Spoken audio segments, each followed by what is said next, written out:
Hazrat Ali considered alim and knowledge as sit with that alim who takes you belief from doubt, friendship from enmity, humility from arrogance, sincerity from hypocrisy, from the allure of the world to asceticism.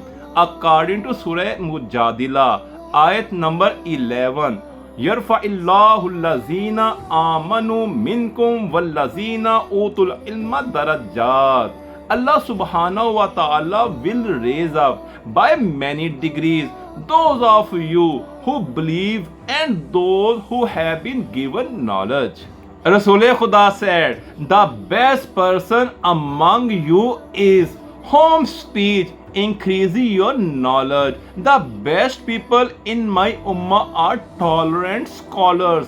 Al-ulama o misbahul earth. Ulamas are the lamps of the earth. Al-alimu afsalu min alfi abid. Ulamas are better than ibadat guzar.